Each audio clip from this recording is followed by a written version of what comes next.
प्रभु श्री राम हनुमान जी के हृदय में सत्य कहा था हनुमान जी ने। धन्य है हनुमान।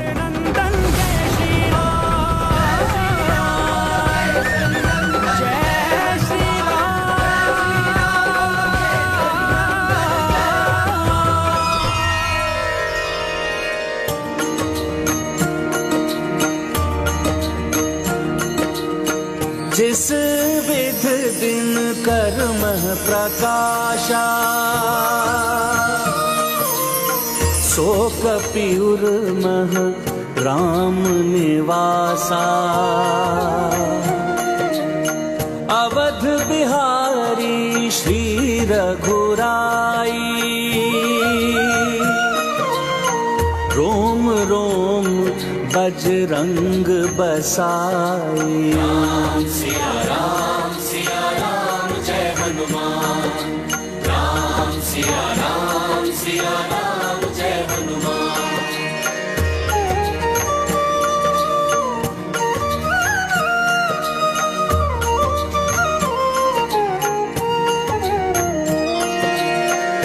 पक्ष चीर के छबदर साई, रामचंद्र अरु सीता माई। अचरज मह पड़े सब नर नारी, राम भक्त हनुमत जय तुम्हारी। सिया राम जय हनुमान। राम सिया राम जय हनुमान। ये गाथा महाबली हनुमत की, रुचिकर लीला राम भगत की। जय जय जय रघुनंदन राम, जय जय जय महाबली हनुमान। जय जय जय रघुनंदन राम, जय जय जय महाबली हनुमान। प्रभु राम भक्त हनुमान की, परम भक्त शिरोमणि हनुमान की।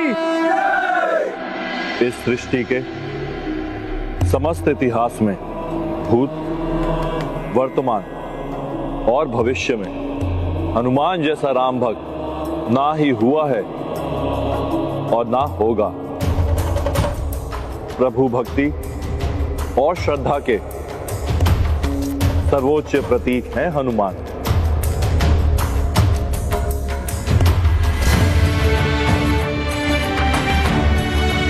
राम भक्त हनुमान, मेरे एक प्रश्न पर आपने अपने हृदय से प्रभु को प्रकट कर दिया। अब मैं तो क्या, अनंत काल तक आपकी भक्ति पर कोई प्रश्न चिन्ह नहीं लगाएगा।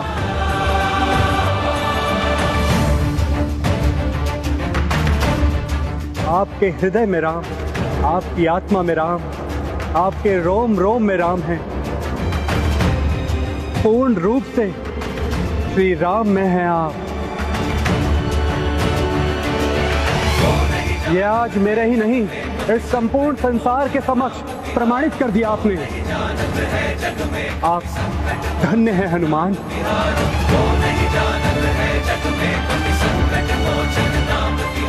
देखिए प्रभु, यही है मेरा एकमात्र सत्य।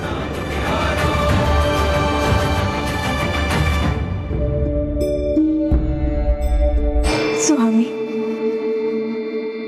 अपने भोले हनुमान को देखिए, आपकी भक्ति में ऐसा लीन है कि पीड़ा का तनिक अनुभव भी नहीं हो रहा है उसको।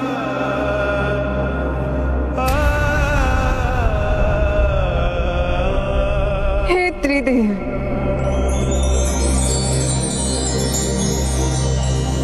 हे त्रिदेवियों, आप सभी से मेरी विनती है कि इस मुस्कुराते प्रभु भक्त की समस्त पीड़ाओं को हर लीजिए।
हनुमान, मत छुओ इन मोतियों को,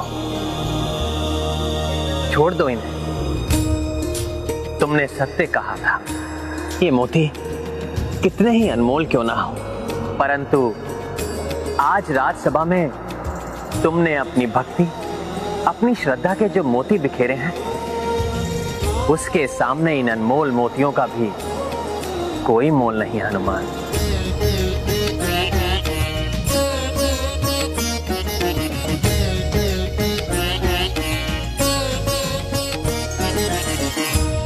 पुत्र हनुमान, मैं तुम्हें वरदान देती हूँ, अपने वक्ष को चीरकर प्रभु श्री राम की छवि दिखाने के तुम्हारे इस पराक्रम की कथा तब तक कही जाएगी जब तक संसार में प्रभु श्री राम की गाथा गाई जाएगी।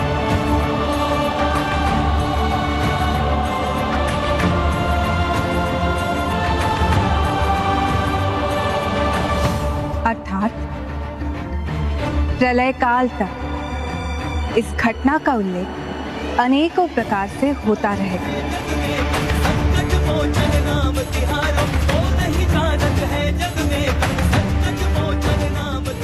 राम भक्त हनुमान की, राम भक्त हनुमान की, राम भक्त हनुमान की। हनुमान ने एक छोटे से प्रश्न से प्रेरित होकर अपने उर में बसी भक्ति को अपना वक्ष चीरकर दिखा दिया।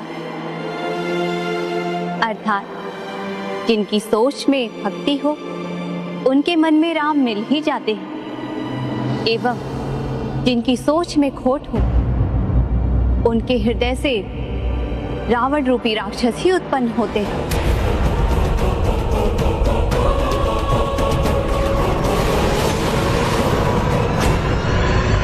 सोच बदलेगी, शत्रु मिटेगा।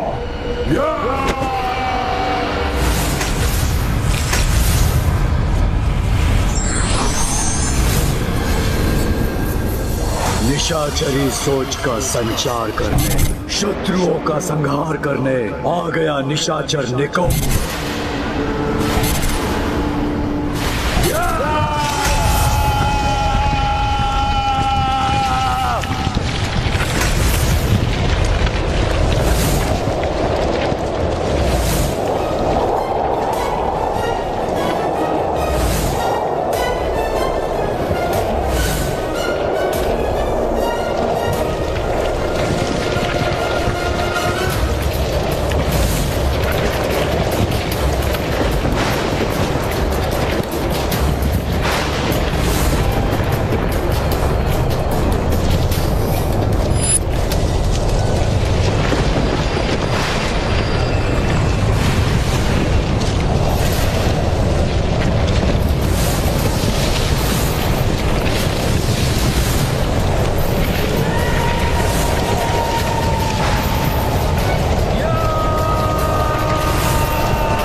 मेरे राक्षसों, कुंभकर्ण पुत्र निशाचर निकुंभ तुम्हें आदेश देता है, एकत्रित हो जाओ यहाँ।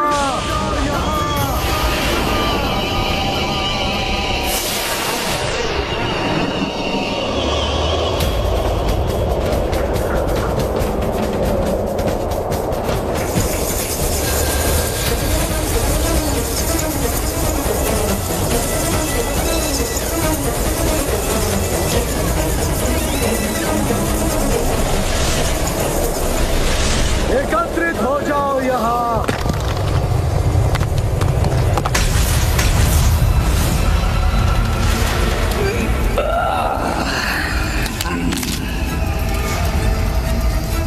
किसने किया हम राक्षसों का आवाहन? हम राक्षसों को इस विपदा काल में कौन पुकार रहा है? कौन हमें पुनः एकत्रित करना चाहता है?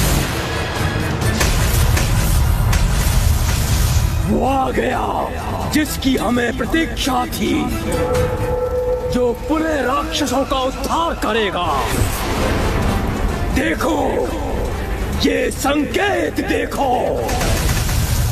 सुनो, ये स्वर सुनो। या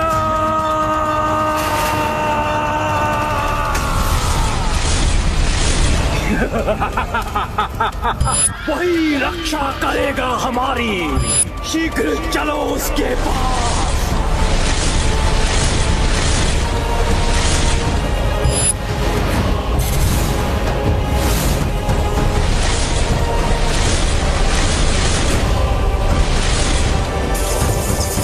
शीघ्रता करो।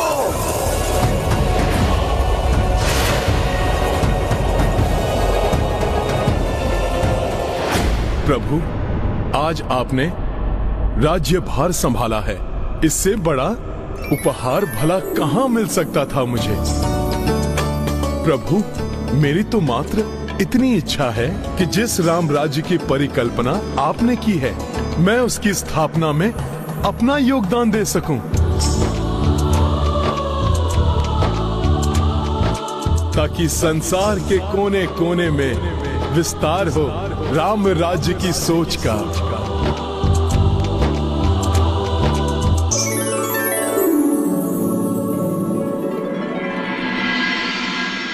निशाचरी राक्षसी सोच का विस्तार होगा सृष्टि के कोने कोने में, जिसके लिए मैंने विश्व के कोने कोने से तुम्हें बुलाया है। क्योंकि जब बदलेगी सोच तो मिट जाएगा शत्रु।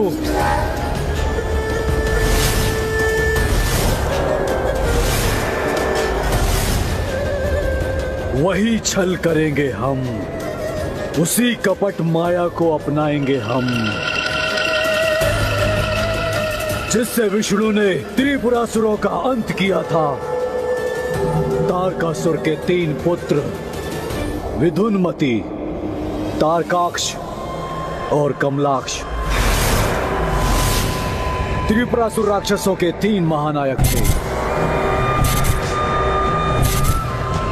जिन्होंने अपने पिता की मृत्यु का प्रतिशोध लेने और त्रिलोक पर अपना प्रभुत्व स्थापित करने के लिए गुरु शुक्राचार्य के सुझाव पर कठोर तप कर प्रभु ब्रह्मदेव जी को प्रसन्न कर उनसे वरदान प्राप्त किया।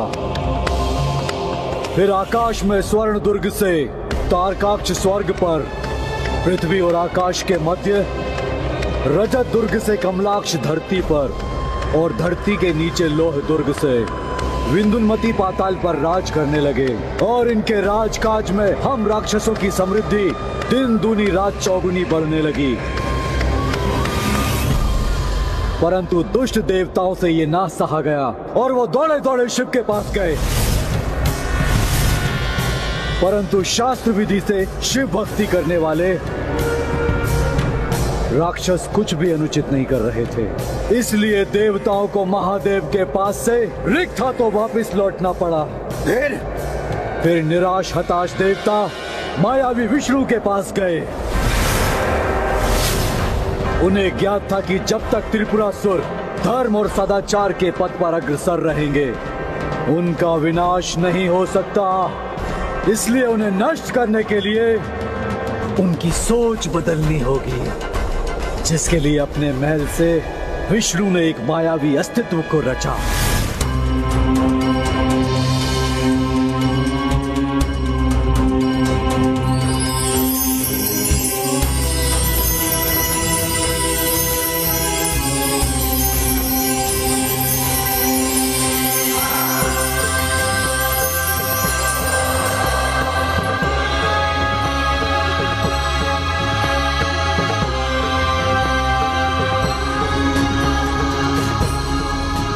जन्म के उपरांत उस अस्तित्व ने अपने नाम और अपने जन्म का प्रयोजन पूछा। तो फिर विष्णु ने कहा, तुम्हारा नाम अरिहन है। मैं तुम्हें सरल भाषा में धर्म विरोधी शास्त्र की रचना करने का आदेश देता हूं। ऐसा शास्त्र जो धरती से पृथक स्वर्ग और नर्क के अस्तित्व को नकार दे। इस शास्त्र का उपदेश त्रिपुरासुरों को दो। यदि उनकी सोच अटल है और महादेव के प्रति उनकी भक्ति अक्षुण है तो कुछ नहीं होगा, अन्यथा उनका विश्वास भटक जाएगा और उनका सत्य उजागर हो जाएगा। तो सर्वप्रथम यह वंचक धर्मोपदेशक अरिहन दार्शनिक का रूप धरकर विंध्यामती के राजदुर्ग में पहुंचा। ओम नमः शिवाय, ओम नमः शिवाय, ओम नमः शिवाय, ओम नमः शिवाय, ओम नमः शिवाय, ओम नमः शिवाय। इस जड़ पत्थर को आप दुग्ध से नहलाकर दुग्ध क्यों व्यर्थ कर रहे हैं राजन?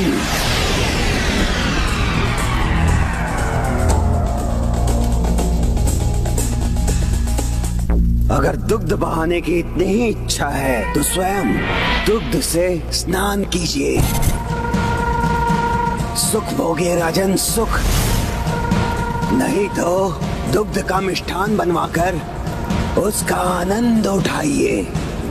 कौन हो तुम और मेरी पूजा में व्यवधान डालने का दुस्साहस कैसे किया तुमने? अरिहन हूँ मैं, परम आनंद प्राप्ति का मार्ग बताने वाला, नवीन धर्म का रचयिता। हम तो स्वयं ही शिव जी के भक्त हैं जो सदैव आनंदमयी रहते हैं। अवश्य, परंतु उस आनंद को प्राप्त करने के लिए आपको कितना श्रम करना पड़ता है और ये छिपा नहीं है मुझसे।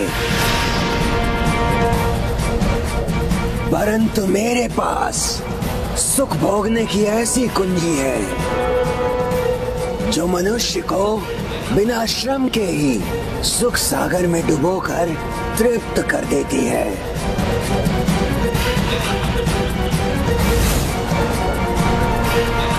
एक एक करके वो अरिहन तीनों भ्राताओं के पास गया, उन्हें वही परमानंद की कथा सुनाई और उनका ध्यान शिव आराधना से हटाने के लिए उन्हें अधर्म मार्ग पर चलने का उपदेश दिया। ओम नमः शिवाय, ओम नमः शिवाय, ओम नमः शिवाय। पुष्प चढ़ाकर पत्थर की पूजा करने से सुख प्राप्त नहीं होता राजन। अकारण परिश्रम है ये, व्यर्थ में समय गंवाना है राजन। जो समय आप पूजा पाठ में नष्ट कर रहे हैं उसे सुख भोगने में लगाइए राजन। सुख भोगने में, शक्ति का विस्तार करने में लगाइए, तभी तो सदैव सुरक्षित रहेंगे आप।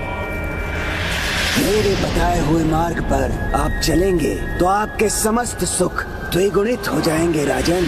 आप अपना समय और अपनी ऊर्जा व्यर्थ मत कीजिए। डूब जाइए भोग विलास में। ये लघु जीवन होता ही है सुख भोगने के लिए राजन। इसे व्यर्थ में नष्ट मत कीजिए। आपके दोनों भ्राता भी अपना मत परिवर्तित कर चुके हैं। मेरे इस नवीन धर्म को अपनाकर स्वीकार कर वो परम सुख, समृद्धि और विलासिता की चरम सीमा को भोग रहे हैं राजन।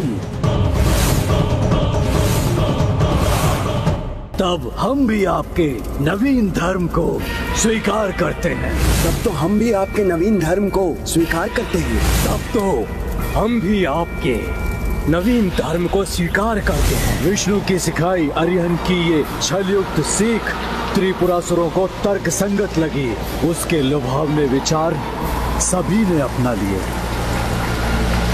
और त्रिपुर की सोच बदलते ही राजा और प्रजा दोनों पूजा पाठ छोड़कर भोग विलास में डूब गए, जिसके कारण त्रिपुर से भगवान शिव का संरक्षण हट गया। देवताओं की याचना पर महादेव ने त्रिपुरासुरों का वध करना स्वीकार कर लिया। यही समय था जब उन तीनों के महान भव्य दुर्ग वाले नगर एक पंक्ति में भी आने वाले थे। ऐसे में महादेव का रथ बनी पृथ्वी देवी। स्वयं ब्रह्मदेव ब्रह्मलोक से उतरकर महादेव के रथ पृथ्वी के सारथी बने और विष्णु बने उनका धनुष।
सोच बदलकर विष्णु ने त्रिपुरासुरों के संहार का उपाय किया। राम ने धर्म की सोच का प्रचार कर वानरों का सहयोग पाया। वैसे ही हम भी अपनी निशाचरी सोच से धर्म का विनाश कर अधर्म का विस्तार करेंगे। राम की सोच मिटेगी तो राम भी मिट जाएगा।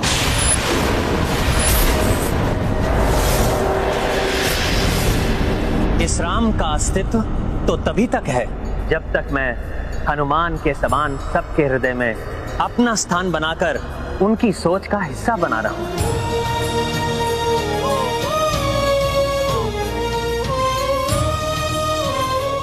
मैं बस एक इसी ध्येय को धारण कर अपने राज्य की सेवा करता रहूंगा।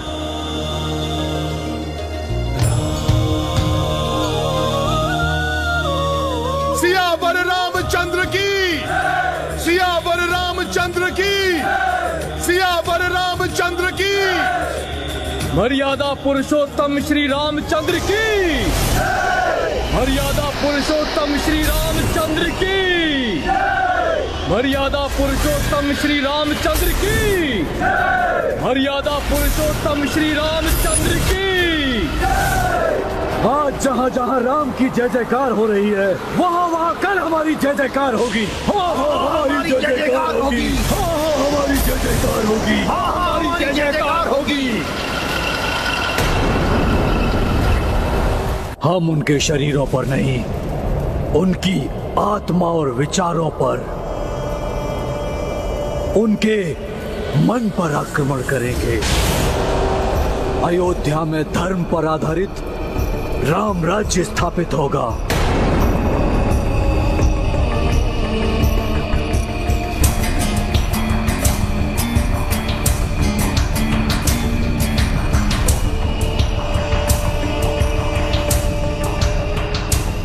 धर्म से भटकाकर राक्षस राज स्थापित करेंगे। जय हो निशाचरी सोच की, जय हो, जय हो। प्रभु, अब हमें आज्ञा दे। अब समय आ गया है कि हम भी यहाँ से प्रस्थान करें, अपने राज्य जाएं और आपकी सोच का विस्तार करें।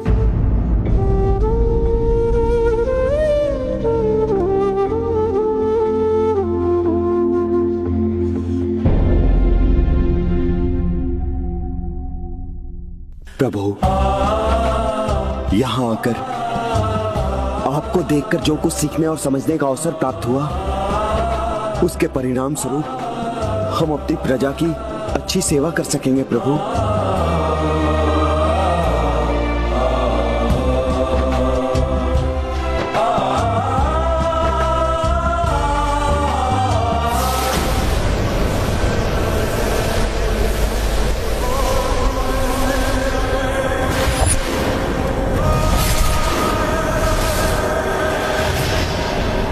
मेरी शक्ति तुम्हारे पास भी है। जाओ, विश्व के कोने कोने में विषपूर्ण काली निशाचरी सोच का विस्तार करो, अधर्म का विस्तार करो, सोच बदलो, शत्रु मिटाओ।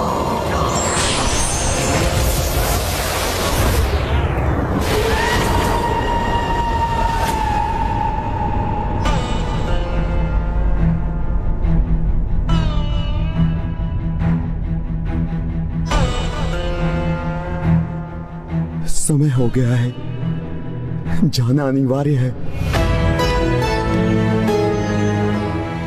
परंतु सत्य कहूं प्रभु, अयोध्या छोड़कर जाने का मन नहीं कर रहा है। मैं भी आप सभी से विलग नहीं होना चाहता, परंतु आप में से किसी को रोक भी नहीं सकता।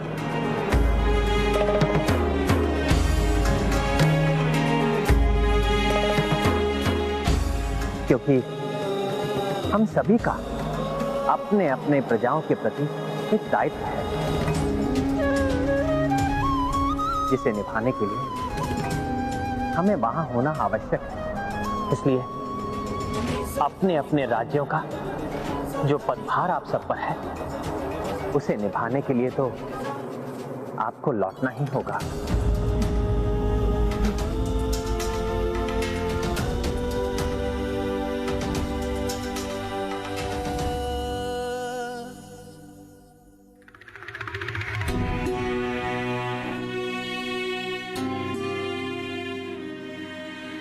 फिर तो मर्यादा से बंधे प्रभु मुझे भी नहीं रोक सकते।